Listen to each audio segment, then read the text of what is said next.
Hey, Cece got a Cece talk got a talk show. show. You got a talk show? Go ahead Go now, ahead now, Cece. Cece. Hi, welcome to the Safe Space Sisi show. I'm Safe Space Sisi, aka Sinclair, the nature loving psychotherapist. Today, my co-host is my brother cousin Mill Chamberlain, aka the best rapper alive who won't put his music out for whatever reason that we'll get into later in the show. Today's life lesson is brought to us by Posted. Posted was taken when Jamil and I were living together when I was in graduate school. I think it was like a spring day, and I came outside and Shorty was like, yo, I want to take a picture. So what I was taught from that day was that love is a universal language. And I was taught that because the bird didn't have to stay there and pose for me, but I felt like it did. And it also was taught to me because I feel like there are many ways to say that I love you, and I feel like I am very annoying at times, and Jamil is very patient with me. He puts up with me, and a lot of times where I would ask him to be my muse with taking pictures or to just listen to me ramble, he would do it oh so graciously, and I just appreciate you for that. No problem.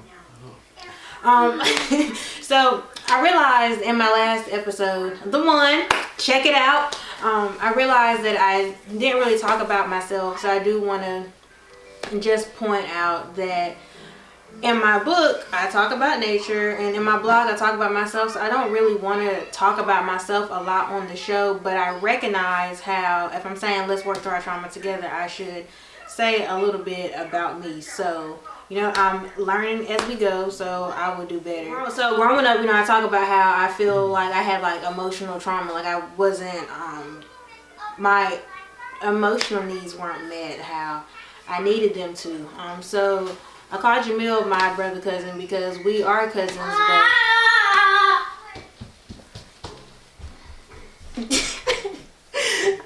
I called Jamil my brother cousin because we are cousins, but because I was an only child growing up and I was around him a lot, I consider him and my other two cousins my brothers. So I call them brother cousins. So with that said, how do you feel about like the emotions of our family?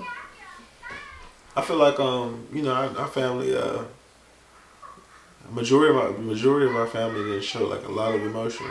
I feel like if we're talking about like affection wise and stuff like that, but you could always feel the love, like even if you was on the outside looking in, you could always feel the love with our family and feel the connection and all that. But as far as emotion, we really didn't show a lot that I seen.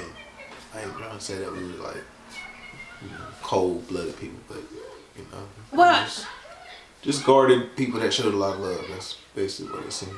And that's kind of I guess how I got to like love is a universal language, because like of course like I found like my peace, my solace in nature, whether it would be animals or whether it would be clouds or something. But I knew that my trauma was emotional because I could go to these same unemotional family members, and while I might not have gotten a hug, I would get a pie if I asked for it, or I would get like some fried chicken or something like that. So it's like there's different ways, not I guess, but I know there's different ways to say that I love you. And Yeah. that was our family. It's like, we were sick, they would take care of us. We're hungry, they fed us, they clothed us. But as far as just wanting love, it was like basically it was like you gonna be in your feelings or you gonna be in your bag. Yeah, they definitely.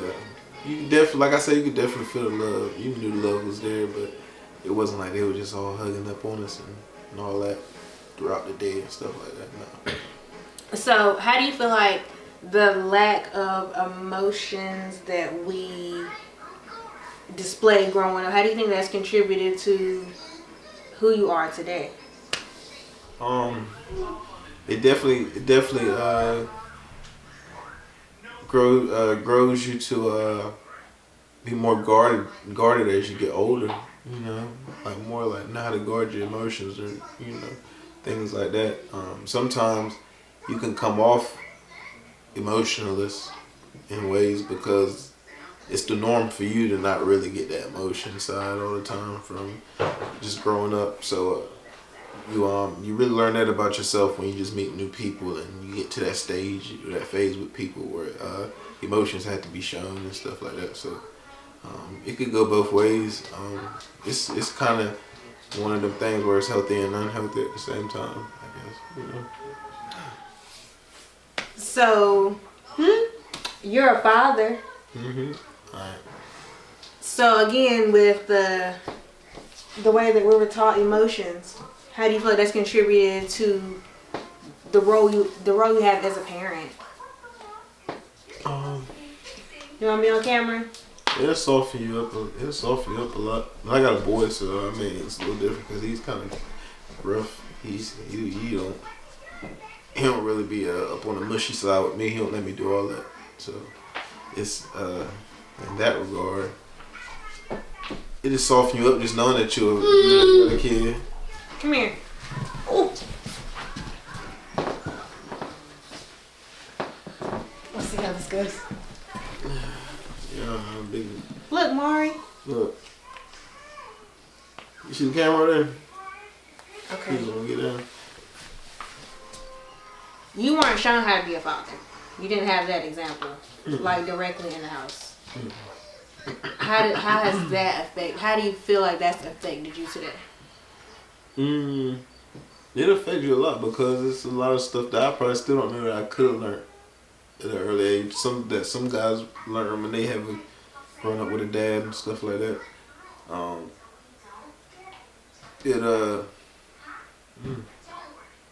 don't know. It makes you want to. It makes you want to be a father too at the same time. If you don't have that in your life, you just want to have that, get that feeling, and then that keeps you going because it's like I don't want him to have them thoughts or feel that way towards me, or just feel that way in general. So I was just about to ask because like the way that you answering this question, I mean, like do you have those thoughts like often? Like I know I live in my head like all the time. I'm in my head about everything. So like does something keep you like just thoughts about not being shown how to be a father, and now you are a father, and now we're big kids in this world, doing the day-to-day life, while handling all of this childhood trauma and stress and stuff. I used to think that, but I don't think about that as much more no more anymore. I don't think about it like that. Can I ask why not? I don't know. It's just more. You think more ahead now. I'll be thinking at this point, like he's about to be 2 years old, so now I'm just thinking more like ahead type. Like I ain't trying to think about like, dang, I wish I would have learned this. I could have did this. Like now it's just you gotta just as it's going, you just learning as it's going. I think it's more like your dad really. You can have a parent, but at the same time, like. When it really happens for you to be a parent, it's still like a lot of things that you just because you had a dad growing up that he could teach you when you have a child, because it's different for everybody, like everybody. But as far as like morals and like just things that dads pass down to each generation, yeah, that's good to have. That's one of the important things that comes with having a dad in the house and learning like manly things, like just knowing how to take care of your car, just little basic things and stuff like that. So I know you say you just think about moving forward, but with that said, does that mean like you're no longer affected by the past, or is it kind of just something that you block out, or like is it something like this buried, it's like bound to come out at any day, or like what's your opinion or what's your thought process on that? No, well, my dad passed away, so I don't think about it like that no more. I don't think about like what he didn't do and stuff like that. It's just more of the fact. The biggest fact is that he's not here anymore. So that's more just what I think of rather than what didn't happen and stuff like that. But no, I don't have them type of thoughts no more. Like I said, I don't know. Like I said, he's passed, so it's just why I have those thoughts now. For me, and like to have a salute, like you know, come to terms with anybody, with him, and like, you know, so. I know. Right? Even though I'm not bottling nothing in, Yeah. I'm cool with everything, but you know, it's just like, yeah, I stopped thinking about that type of stuff and just trying to see what I could do for him, for Mark. You know? And I be thinking like, dang, I wish my dad could see him now, you know what I mean? But yeah. Yeah, it's like, you know, sitting around thinking about it, it's like what would that do other than it's like what would that do other than just like boggle us down or keep us in the past? And it's like so exhausting, right? It is, because when you realize that you kind of like time is still going by while you're, you know, kind of stuck on this one thing. Time is still, everything is still going like it's supposed to go. Exactly. Time is still going, and that's exactly like, and that's why I appreciate our family with the whole mindset of you gonna be in your feelings or you gonna be in your bag, because it's like, what I'm gonna do, sit around and wallow, like, or I'm gonna go and handle what needs to be done. So it's like I appreciate that and I respect that, and so it comes at times where I do feel a little guilt for saying like I have emotional trauma or something, but at the same time I understand that everyone's experience is their own experience and everyone's feelings are valid. And so again, like with my hope of putting this out, whatever we doing is, you know, to inspire people to have real conversation about just what's on your mind, what are your thoughts, because they're just thoughts. They're not gonna, it's not gonna change our day-to-day responsibilities or our day-to-day happenings, but they can very well affect our day-to-day happenings or our ability to complete our day-to-day responsibilities and tasks. And so, you know, going back to me being in nature and, you know, posting, it's just love is a universal language. It's like sometimes, you know, I feel like the animals, they really pose for me just to say like, girl, like, yeah, you sad and stuff, but people love you, love is there, like, just keep going. And with that said, you know, if the animals can do that, that's the same thing as, you know, auntie making me a cake or grandma making a pie or something like that. It's like, girl, you sad, but it's like the love is there. So focus on what's in front of you. And yeah. Like if anything go wrong, we know that they're there. We know it's no different. It's just we ain't gotta be up in each other's face or, you know, all of that to show that, which was cool with me. Shit, I ain't had deep face. I'm trying to go do something like him. Come here. Look, he woke on. Come here. It was embedded in him. He was born like that.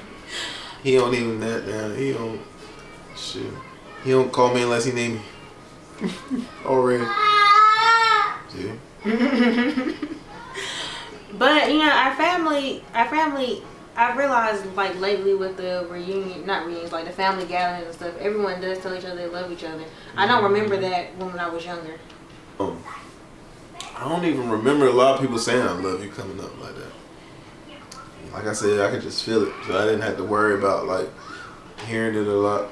But you do think about it sometimes, like, because maybe somebody else says it, and then you like, dang, you think about it like, dang, my people don't say it as much, but you know that made me think. Okay, so you said you ain't think about it. I thought about it all the time. That's what I thought about. But it'd be times where, you know, you might hear somebody else say it coming out and be like, dang, I wonder why my people don't say it as much. But my mom, well, you know, my mom is like that part of the little percentage that is like big on like affection and all that. You know why? So she.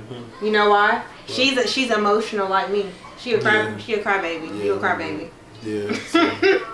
So she, I would hear it a lot like from that. But as far as like my grandma, and my aunts and all them, like, you only hear it. You have to say it first, kind of.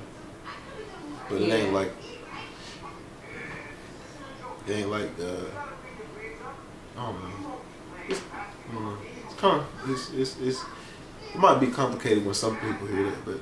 Oh, it absolutely is, and I think it's about like the way people were raised, because Aunt Elaine, our grandmas are twins.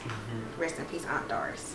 Their older sister, Aunt Elaine. When the first time I told her I loved her, she was like, okay, And she said that's not how they were raised. But to know that, like, your mom, again, your mom is emotional. And I play around with her and I call her she's a crybaby because it got to a certain age where I realized that she is the way she is because we're both emotional. And again, you know, my hope in putting the show out is to encourage people to have conversations, because if the family was a little more, not a bad thing, but if the family was a little more emotional, I think your mom would have been able to express that more. Because she expressed, like, again, like, love was shown in action. So if anything happened, anyone was sick, you know, she's right there, you know, making sure that you're okay. And I know that growing up, you know, our great grandmother Aggie, I could go up to her and give her kisses and give her hugs, and she wouldn't mind. And I got that from your mom, because she would go up and do that, but like no one else really did that. But Grandma Aggie didn't mind. Your mom did it, and when I did it, and I was like, that's cool. But the rest of the family, they just give her a little kiss. Yeah. So I don't know. Emotions are not always fun to deal with. Yeah. I feel like with this discussion, it was a little all over the place, but I think we can all agree that love is a universal language, and there's different ways to say I love you. It doesn't always have to be emotional. So, you know, talk yourself through things, feel your feels, acknowledge your feelings. You know, do what you need to do to work through your feelings and emotions in a healthy way. And if that's being outside, talking to animals and taking pictures of the animals and talking to clouds, so be it. If it gives you peace and it helps you sleep well at night, and you end up with a dope nature portfolio, then, you know, do what you need to do. Yeah. I really enjoyed this discussion. I look forward to whatever is in store next week. So join me and let's work through our trauma together. Oh man, I didn't say thank you. My bad. Let's run it back. Alright, and okay, I am so grateful, so thankful for my brother cousin joining me in this conversation. Very last minute. But again, love is a universal language. He always comes through for me when I need him, and I appreciate that. Appreciate him for that, and I love you. Love you too. Yeah, because we say that. We say that a lot now. You know? Yeah, I had to burp a little bit. I'm sorry. Alright, so join me next week and let's work through our trauma together. Stop.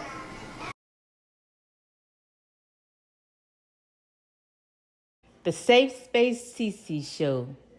I like that, Sisi. Let's work through our trauma together.